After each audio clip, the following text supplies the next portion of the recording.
Oh, he is going to be meta-defining both as a defensive tech card and an offensive force. Now, we'll talk about some of the crazy play lines War Machine can create in just a bit. But first, who is War Machine? In the movies, James Rhodey Rhodes is a US military pilot and liaison between the US military and Stark Industries, where he becomes friends with Tony, right? Before Tony built his first Iron Man suit. However, in the comics, Rhodey actually meets Tony after Tony escapes capture when he created that original Iron Man suit.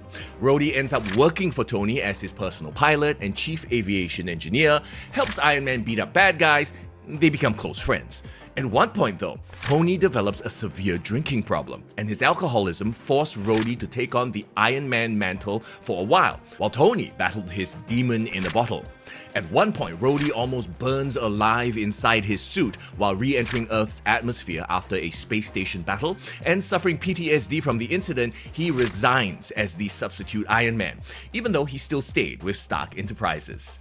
Years later, Tony was fatally injured and placed in a cryogenic sleep, but was announced as dead to everyone, even his best friend Rhodey. Rhodey became CEO of Stark Enterprises and honored Tony's legacy as Iron Man, but using the latest Stark creation, the War Machine armor.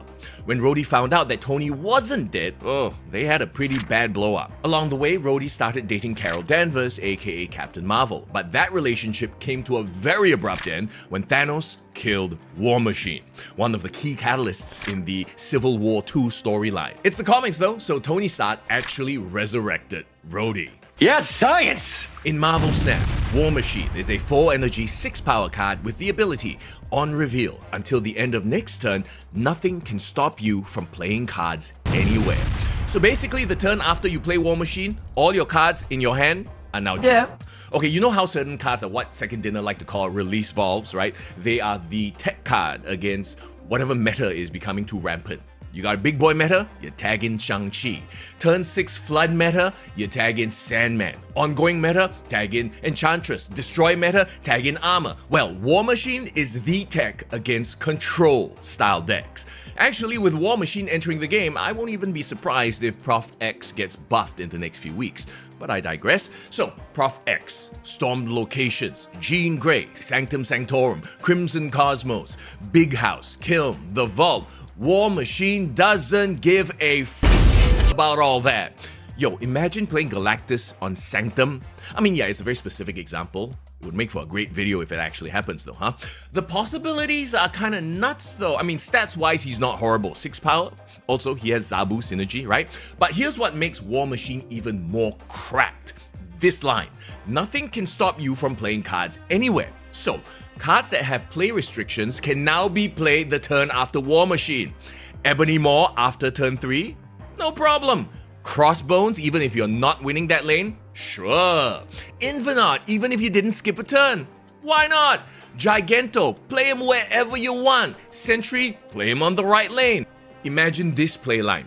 Hope Summers on 3. War Machine on 4, same lane as Hope. Infinite on 5. Taskmaster or Arnim Zola on the Infinite on 6. Your opponent's playing Sandman, or maybe you're playing Electro? Play War Machine, and the next turn you can play however many cards you want.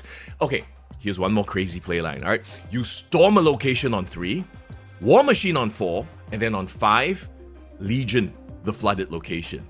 And you've locked your opponent out of turn 6. Okay, you see why I'm so hyped for this card, right? So not only is he the tech against the control archetype, he can also be used offensively in the control archetype. Okay, I hope you've been saving your tokens though, because I think this is a must get. It's a meta-defining card.